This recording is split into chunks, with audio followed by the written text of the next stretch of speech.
Kemar, Poppy, bonjour, ravi d'accueillir No One is Innocent à bord de notre festival. Vous jouez ce soir au festival Catalpa, l'une de la quarantaine de dates de cette tournée de printemps et d'été. On sait que le public vous attend toujours avec impatience parce que vous mettez le feu évidemment à chaque festival où vous passez. Ouais, c'est ce qu'on essaye, hein. Un concert de No One, c'est une fête avant tout, quoi. Voilà. Ouais. C'est clair. Nous, on a toujours essayé d'utiliser la musique pour dire des choses. Alors, il y a ceux qui aiment ce qu'on raconte, ceux qui sont plus branchés par notre musique, d'autres par les textes, beaucoup d'entre eux par les deux. Mais avant tout, surtout en plus dans un cadre comme celui-là, un concert de No One, c'est une fête. Ouais. Alors vous êtes un groupe culte pour toute une génération, la mienne en l'occurrence, hein, j'étais au lycée au tout début de No One. Tu veux nous rajeunir, c'est vrai. C'était pas vraiment mon but, mais tout ça pour vous dire que quand même vous avez été un pourvoyeur d'hymnes antiracistes, anti-système pour pas mal de gens et vous l'êtes toujours. Enfin, anti-système non, plutôt notre lutte acharnée contre le Front National, ça, bien sûr. Est-ce qu'il y a toujours matière aujourd'hui encore à s'indigner et à garder le point levé? Ouais, je pense qu'il y a vraiment encore besoin de s'indigner.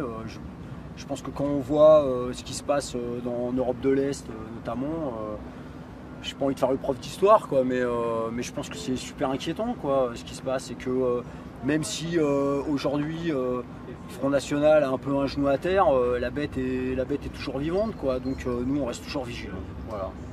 Le bateau Aquarius, le sort réservé aux migrants en Europe, c'est quelque chose aussi, j'imagine, qui vous touche? Ouais, ça nous touche parce que je trouve que le tournant qu'a pris l'Italie sur cette affaire, c'est un tournant majeur, je pense, dans l'histoire de l'Europe et de comment accueillir les migrants. Et c'est une mauvaise, une boule de neige un peu sale et un peu, en tout cas qui glorifie pas l'idée de l'Europe, quoi. Voilà. Donc nous on n'a pas les solutions, mais on parle souvent des problèmes. Ouais. Sur votre dernier album Frankenstein, il y a aussi cet hommage appuyé à Mohamed Ali, le boxeur. Ouais. Pourquoi avoir eu envie de lui dédier une chanson? C'est venu d'abord et ça vient souvent d'ailleurs par la musique, c'est-à-dire que c'est quand même la musique qui inspire les thèmes des chansons, c'est les mouvements de la musique, c'est l'harmonie, c'est la rythmique, c'est ce que joue la musique qui inspire beaucoup. Et quand on a composé l'instrumental de Ali, en fait elle était remplie de droite, de gauche, du percute, d'esquive, on avait l'impression d'être sur le ring, quoi. Voilà. Ouais, c'était assez évident en fait, la cohérence elle était évidente. Et hommage posthume ou pas, quand bien même il ne serait pas mort, je pense qu'il y aurait de toute façon eu ce morceau sur Mohamed Ali qui est une de nos idoles communes dans tous les cas, quoi.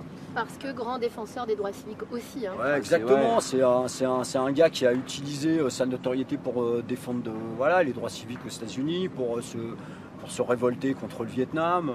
Et voilà, et ça nous a toujours inspiré. C'est ces gens-là qui nous inspirent. Ceux qui à un moment donné utilisent leur notoriété pour dire des choses, pour défendre des choses, voilà, aller au-delà de ce qu'on est à un moment donné. Ça nous donne envie d'écrire des chansons sur ces gens-là et en même temps de continuer le combat rock dans lequel on est, quoi. Merci beaucoup, No One is Innocent, et à ce Merci soir. merci à Catalpa. Merci de votre accueil. Super.